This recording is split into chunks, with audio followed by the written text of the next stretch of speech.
Welcome to a new video.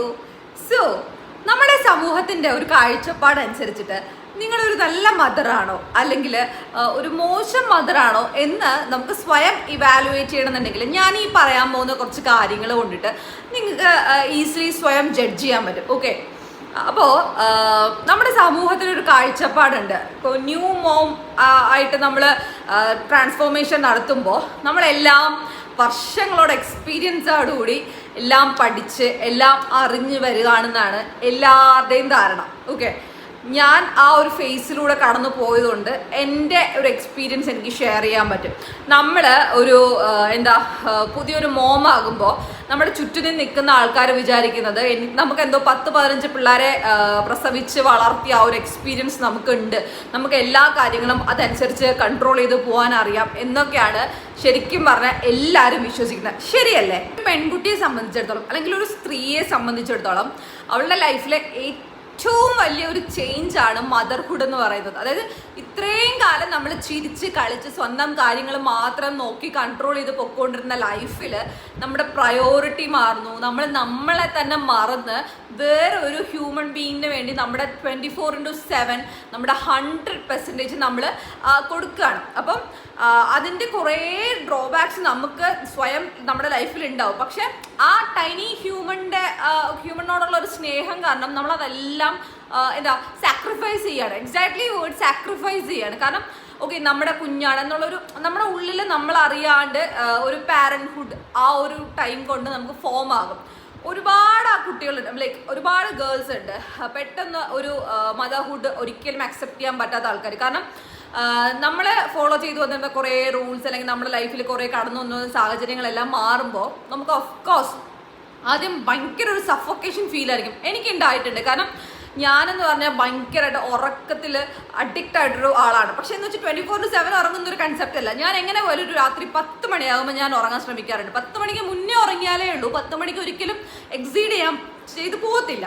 അപ്പോൾ അങ്ങനെ life style lead ചെയ്തുകൊണ്ടിരുന്ന ഞാൻ ഒരു അമ്മ ആയതിനു ശേഷം എൻ്റെ ഉറക്കം മെയിൻ തിങ് നമ്മൾ സ്റ്റാർട്ട് ചെയ്യുക നമുക്ക് ഉറക്കത്തിൽ നിന്നായിരിക്കും. ഒരു അമ്മയുടെ ലൈഫിലെ ഏറ്റവും വലിയ ചേഞ്ച് ആകുന്നത് നമ്മുടെ ഒരു ഒരു ഡീപ്പ് സ്ലീപ്പ് ഒരിക്കലും നമുക്ക് കിട്ടില്ല. കാരണം 2 hours കൂടുമ്പോൾ ഇനീഷ്യലി ഒരു 3 to 6 months വരെ നമുക്ക് കുഞ്ഞുങ്ങൾക്ക് ഫീഡ് ചെയ്യണം. അപ്പോൾ ആ ഒരു ടൈം എന്ന് പറഞ്ഞാൽ 2 hours കൂടുമ്പോൾ നമ്മൾ ഉറക്കം എണീക്കണം, നമ്മൾ കുഞ്ഞിൻ്റെ കാര്യങ്ങൾ നോക്കണം, നമ്മൾ അപ്പോൾ കുഞ്ഞിനെ പിന്നെ തിരിച്ച് ഉറക്കി കിടത്തണം. അത് കഴിഞ്ഞ് വീണ്ടും അലാറം വെച്ച് 2 മണിക്കൂർ കഴിയുമ്പോൾ വീണ്ടും ഫീഡ് ചെയ്യണം. പക്ഷെ ആ സമയത്ത് ചിലപ്പോൾ നമുക്ക് ഉറക്കം കറക്റ്റായിട്ട് കിട്ടണമെന്നില്ല. നമുക്ക് ആ കുഞ്ഞ് അല്ലെ സമൂഹം കംപ്ലീറ്റ് ആയിട്ട് പറയുന്നത് വെച്ച് കഴിഞ്ഞാൽ കുഞ്ഞുറങ്ങുന്ന സമയത്ത് അമ്മയ്ക്ക് ഉറങ്ങാമല്ലോ എന്ന്. സ്വിച്ച് ഇട്ടാൽ വരുന്ന സാധനം അല്ല ഈ ഉറക്കം എന്ന് പറയുന്നത്. നമ്മുടെ ബോഡി അതായിട്ട് അഡാപ്റ്റായി അല്ലെങ്കിൽ നമുക്ക് ഉറക്കം എന്നൊരു ഫീല് നമുക്ക് തോന്നിയാൽ മാത്രമേ നമുക്ക് ഉറങ്ങാൻ പറ്റത്തുള്ളൂ. പൊതുവേ അമ്മമാരോട് എല്ലാവരും പറഞ്ഞതാണ് കൊച്ചുറങ്ങുന്ന സമയത്ത് മാക്സിമം ഉറങ്ങാൻ ശ്രമിക്കണം. അന്നേരം വേറെ കാര്യങ്ങളൊന്നും എൻഗേജ്ഡ് ആവരുത്. കൊച്ചുറങ്ങുന്ന സമയം ചിലപ്പോൾ ലൈക്ക് രാവിലെ ഒരു 10 മണിയായിരിക്കും. നമുക്കൊരിക്കലും രാവിലെ 10 മണിക്ക് ഉറങ്ങാൻ പറ്റണം എന്നുണ്ടാവില്ല. തലേദിവസത്തെ ഉറക്കക്ഷീണം അത്രയ്ക്ക് വേസ്റ്റ് ആണെന്നുണ്ടെങ്കിൽ മാത്രമേ നമുക്ക് ഉറങ്ങാൻ പറ്റുള്ളൂ. അപ്പം ഒരു അമ്മ ഒരാൾ പറയുന്ന ഒരു ടൈം ടേബിൾ അനുസരിച്ച് ഒരിക്കലും നമുക്ക് ചെയ്യാൻ പറ്റില്ല.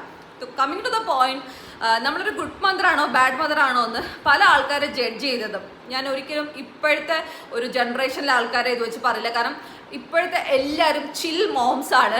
നിങ്ങൾ പറയുകയാണെങ്കിൽ അവിടെ പറഞ്ഞുകൊണ്ടിരിക്കത്തേ ഉള്ളൂ. എനിക്കറിയാം എൻ്റെ കൊച്ചിനെ എങ്ങനെ വളർത്തുന്നത്. ഞാൻ ഉൾപ്പെടെ എന്നോട് പല ആൾക്കാർ പല രീതിക്ക് പല സജഷൻസ് ആയിട്ട് വരുന്നുണ്ട്. ഞാൻ പറയുന്നത് ഇത്രയേ ഉള്ളൂ, എനിക്ക് കംഫർട്ടബിൾ ആ രീതിക്ക് ഞാൻ എൻ്റെ കൊച്ചിനെ വളർത്തും. അല്ലെങ്കിൽ ആൾക്ക് അത് കംഫർട്ടബിൾ ആണെന്ന് എനിക്ക് തോന്നിക്കഴിഞ്ഞാൽ ഞാൻ അത് ഇംപ്ലിമെൻറ്റ് ചെയ്യും. അല്ലാണ്ട് അവർ പറഞ്ഞു അല്ലെങ്കിൽ അവർ ആ കൊച്ചിനെ അങ്ങനെ വളർത്തി ഇവർ ഈ കൊച്ചിനെ ഇങ്ങനെ വളർത്തി എന്ന് പറഞ്ഞിട്ട് എനിക്ക് എൻ്റെ കൊച്ചിനെ അതുപോലെ വളർത്താൻ എനിക്ക് താല്പര്യമില്ല. മെയിൻലി എല്ലാ അമ്മമാരും കേൾക്കുന്നതാണ് കുഞ്ഞുങ്ങൾക്ക് കരി വരച്ച് കൊടുക്കണം എന്നുള്ളത്. നിങ്ങൾ കരി വരച്ച് കൊച്ചുങ്ങളെ ഒരു 10 വയസ്സ് വരെ നമ്മൾ കൊണ്ട് നടക്കുകയാണ്, കരിയൊക്കെ വരച്ച് ഇവിടെ പൊട്ടക്കിട്ട് വളർത്തുകയാണെങ്കിൽ നല്ലൊരു അമ്മ. ഓക്കെ, അല്ലാന്നുണ്ടെങ്കിൽ നിങ്ങൾ മോശമായൊരു അമ്മ എന്ന് പറയുന്നൊരു സാഹചര്യമുണ്ട്. ഞാൻ എൻ്റെ കുഞ്ഞിന് കരി എഴുതാറുണ്ട്. എനിക്ക് തോന്നുകയാണെങ്കിൽ അല്ലെങ്കിൽ എനിക്കൊക്കെ ഇന്ന് ഈ ഒരു കോസ്റ്റ്യൂമിലൂടെ കുഞ്ഞിന് കരിയൊക്കെ വരച്ച് വിടുവാണെന്നുണ്ടെങ്കിൽ നല്ല ഭംഗിയായിരിക്കും തോന്നി ഞാൻ തന്നെ എൻ്റെ കലാവിരുതുകൾ ഞാൻ കുഞ്ഞിൻ്റെ മുഖത്ത് കാണിച്ച് അതിനെ കുളമാക്കി വയ്ക്കാറുണ്ട്. ചില സ്ഥലങ്ങളിൽ പോകുമ്പോൾ എനിക്ക് താല്പര്യമേ ഇല്ല. കാരണം ലൈക്ക് ഇപ്പം ഞാൻ പറയട്ടെ, ഇപ്പം നമ്മൾ ജീൻസും ടോപ്പും ഇട്ടിട്ട് നമുക്ക് വലിയ വട്ടപ്പൊട്ടൊക്കെ ഇട്ട് ജിംക കമ്മലൊക്കെ ഇട്ട് അല്ലെങ്കിൽ ഇവിടം തൊട്ട് ഇവിടം വരെ കുപ്പി വളമൊക്കെ ഇട്ടിട്ട് നമുക്ക് പോകാൻ നമുക്ക് തോന്നുമോ? അതുപോലെ ആയിരിക്കുമല്ലോ കുഞ്ഞുങ്ങളുടെ ഓരോ ഡ്രസ്സും. എത്നിക് വേഴ്സിനോട് അതനുസരിച്ച് നമുക്ക് ഡിസൈൻ ചെയ്യാം, അല്ലെന്നുണ്ടെങ്കിൽ കാഷ്വൽസിനോട് അങ്ങനെ. അപ്പം അതൊക്കെ ഓരോരുത്തരുടെ പേഴ്സണൽ പ്രയോറിറ്റീസ് ആണ്. പിന്നെ അമ്മമാരൊരിക്കലും കുഞ്ഞിനെ ഇട്ടിട്ട് ഒരു വയസ്സ് വരെ ജോലിക്ക് പോകാൻ പാടില്ല, ഫുൾ ടൈം കുഞ്ഞിൻ്റെ കാര്യം നോക്കി വീട്ടിൽ ഇരിക്കണം.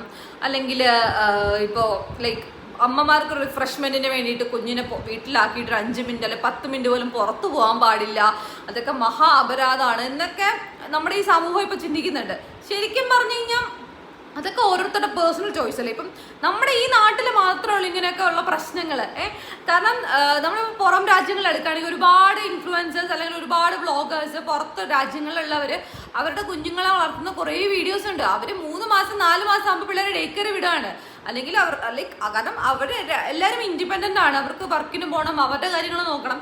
അതിനിടയ്ക്ക് കുഞ്ഞുന്ന ഫാക്ടറിനെ അവർ അവോയ്ഡ് ചെയ്യുകയല്ല, പക്ഷെ അത്രയും നല്ല രീതിക്ക് കുഞ്ഞുങ്ങളെ ടേക്ക് കെയർ നടത്തായിരിക്കും അവർ കുഞ്ഞുങ്ങളെ ആക്കിയിട്ട് പോകുന്നുണ്ടാവുക. അപ്പോൾ ഇതൊക്കെ വെച്ചിട്ട് കുറേ സമൂഹത്തിലുള്ള ആൾക്കാർ നമ്മൾ ഗുഡ് മദറാണോ ബാഡ് മദറാണോ എന്ന് ജഡ്ജ് ചെയ്യുമ്പോൾ നിങ്ങളോടൊക്കെ ഒന്നേ പറയാനുള്ളൂ, നിങ്ങൾ വളർന്ന സാഹചര്യം അല്ലെങ്കിൽ നിങ്ങളൊക്കെ നിങ്ങളുടെ മക്കളെ വളർത്തിയ സാഹചര്യത്തിൽ ഒരിക്കലും ഇനിയുള്ള കാലഘട്ടങ്ങളിൽ നമുക്ക് നമ്മുടെ പിള്ളേരെ വളർത്താൻ പറ്റില്ല. ആ ഒരു ലൈഫ് സ്റ്റൈൽ ഒരു കുഞ്ഞും ഫോളോ ചെയ്യത്തില്ല. ഇപ്പം പണ്ടുള്ള ആൾക്കാർക്ക് മൊബൈൽ എന്ന് പറയുന്ന സംഭവങ്ങൾ അറിയത്തില്ല. ഇവൻ ഇപ്പം എൻ്റെ കൊച്ചിന് 1 വയസ്സായതുള്ളൂ, ഞാൻ ഫോൺ എടുത്ത് കൊടുത്തു കഴിഞ്ഞാൽ അതിന് യൂട്യൂബ് എടുക്കാൻ അറിയാം. അത് ഇങ്ങനെ ഇരുന്ന് വെറ്റിലയിൽ ചുണ്ണാമ്പ് തേക്കുന്ന കണക്ക് അതിരുന്ന് തേക്കുന്ന കാണുമ്പം അത്രയും പിള്ളേർക്ക് അതറിയാം. അത്രയും നമ്മളൊക്കെ ചെയ്യുന്ന കണ്ടിട്ടാണ് അവരത് പഠിച്ച് ഓക്കെ ഇങ്ങനെ ചെയ്താൽ ഇന്ന സാധനങ്ങൾ കിട്ടും എന്നുള്ള ഒരു കൺസെപ്റ്റ് അവരുടെ ഉള്ളിൽ വരുന്നത്. അപ്പോൾ നിങ്ങളുടെ പഴയ ആൾക്കാർ ജനിച്ചതോ വളർന്നതോ അല്ലെങ്കിൽ അവരൊക്കെ വളർത്തിയതോ പോലെ ഒരു ടൈം അല്ലെങ്കിൽ ഒരു ലൈഫ് സ്റ്റൈലിൽ ഒരിക്കലും ഇപ്പോഴത്തെ തലമുറ നമുക്ക് കൊണ്ടുപോകാൻ പറ്റില്ല. അതിൻ്റെ പേരിൽ നമ്മളൊരു ഗുഡ് മദറാണോ ബാഡ് മദറാണോ എന്നൊക്കെ ജഡ്ജ് ചെയ്യാൻ നിന്ന് കഴിഞ്ഞാൽ ടു ബി ഓണസ്റ്റ് അവിടെ ജഡ്ജ് ചെയ്തുകൊണ്ടിരിക്കാനേ പറ്റത്തുള്ളൂ. അതൊന്നും നോക്കാൻ ഈ പറയുന്ന ആർക്കും സമയമില്ല. എസ്പെഷ്യലി എൻ്റെ കേസ് ആണെങ്കിലും അല്ലെങ്കിൽ വർക്കിംഗ് ആയിട്ടുള്ള അമ്മമാരുടെ കാര്യമാണെങ്കിൽ, വർക്കിംഗ് അല്ലാത്ത അമ്മമാരാണെങ്കിൽ പോലും വർക്കിംഗ് അല്ലാത്തതൊന്നും നമ്മൾ ഒരു ഡിസ്ക്രിമിനേഷൻ അവിടെ ചെയ്യേണ്ട ആവശ്യമില്ല. ഇപ്പോഴത്തെ അമ്മമാർ അല്ലെങ്കിൽ ഇപ്പോഴത്തെ നല്ല ഏതൊരു കാലഘട്ടത്തിലെ അമ്മമാർക്ക് കംഫർട്ടബിൾ ആയ രീതിക്ക് കുഞ്ഞുങ്ങളെ വളർത്താം. കാരണം അവരുടെ സ്കെഡ്യൂളിലും ഇമ്പോർട്ടൻസ് കൊടുക്കണം, അവരുടെ പ്രയോറിറ്റീസിനും ഇമ്പോർട്ടൻസ് കൊടുക്കണം. കുഞ്ഞു എന്നൊരു കൺസെപ്റ്റ് മാത്രമല്ല. എന്ന് വെച്ചാൽ കുഞ്ഞുങ്ങളോട് സ്നേഹം പാടില്ലെന്നോ അല്ലെങ്കിൽ കുഞ്ഞുങ്ങളെ കാര്യം നോക്കാൻ പാടില്ലെന്നോ ഒന്നുമല്ല. ഇപ്പം ഞാൻ ഉൾപ്പെടെ ഇപ്പം എൻ്റെ അമ്മ തന്നെ ഞാൻ ഒരു 2 ദിവസം അല്ലെങ്കിൽ ഒരു ദിവസം കംപ്ലീറ്റ് ആയിട്ട് വീട്ടിൽ നിന്ന് മാറി നിൽക്കുകയാണെങ്കിൽ അമ്മ പറയും കൊച്ചിനെ കളഞ്ഞിട്ട് പോകുന്നോ എന്നൊരു ചോദ്യം ആദ്യം ചോദിക്കുമായിരുന്നു. പിന്നെ ഞാൻ അതിനോട് തക്ക മറുപടി കൊടുക്കും. കൊച്ചുണ്ടായി എന്ന് പറഞ്ഞിട്ട് എൻ്റെ പ്രയോറിറ്റീസും എൻ്റെ നീഡ്സും എനിക്ക് മാറ്റി വയ്ക്കാൻ പറ്റില്ല. എന്ന് വെച്ചാൽ കുഞ്ഞിനെ ഞാൻ കളഞ്ഞിട്ടല്ല പോകുന്നത്. കുഞ്ഞിനെ സേഫായിട്ട് കുഞ്ഞിനെ ഞാൻ നോക്കുന്നത് പോലെ അത്രയും ലൈക്ക് നല്ല രീതിക്ക് നോക്കുമെന്ന് എനിക്ക് ഉറപ്പുള്ള സ്ഥലങ്ങളിലാണ് ഞാൻ കൊച്ചിനെ ഏൽപ്പിച്ചിട്ട് പോകുന്നത്. അപ്പം അങ്ങനെയൊക്കെ ഇനിഷ്യലി എൻ്റെ അമ്മയും പറയുമായിരുന്നു. പിന്നെ ഞാൻ 2 വായിരിക്കുന്ന കൊടുക്കുമ്പോൾ യൂഷ്വൽ അമ്മ മകൾ കോൺവെർസേഷനിൽ പിന്നെ എൻ്റെ അമ്മ ചോദിക്കാൻ വരില്ല. കാരണം കുഞ്ഞുണ്ടായി എന്ന് പറഞ്ഞ് നമുക്ക് നമ്മുടെ സന്തോഷങ്ങളോ നമ്മുടെ ഇഷ്ടങ്ങളോ അനിഷ്ടങ്ങളോ ഒന്നും കളയാൻ പറ്റില്ല. അപ്പം ഞാൻ പറഞ്ഞു അത് ഇത്രേ ഉള്ളൂ. ലൈക്ക് ഒരിക്കലും ഒരു അമ്മ ഗുഡാണോ ബാഡാണോ എന്ന് ജഡ്ജ് ചെയ്യാൻ പോകരുത്. അവർക്ക് ചിലപ്പം അവർ ചെയ്യുന്ന കാര്യങ്ങൾ നല്ലതായിരിക്കും, വേറൊരാൾക്ക് അല്ലെങ്കിൽ പോലും. നമ്മളെല്ലാവരും ഇൻഡിവിജ്വൽ ഹ്യൂമൻ ബീങ്സ് അല്ലേ. നമുക്ക് എല്ലാവർക്കും നമ്മുടേതായ കൺസെപ്റ്റ്സ് ഉണ്ട്, പ്രയോറിറ്റീസ് ഉണ്ട്, ഇമ്പോർട്ടൻസ് ഉണ്ട്. അപ്പം അതനുസരിച്ചിട്ടായിരിക്കും ഓരോരുത്തരും അവരവരുടെ ലൈഫ് സ്റ്റൈൽ കൊണ്ടുപോകുന്നത്. ചിലപ്പോൾ കുഞ്ഞുങ്ങളെ വളർത്തുന്നതും ആ രീതിക്കായിരിക്കും.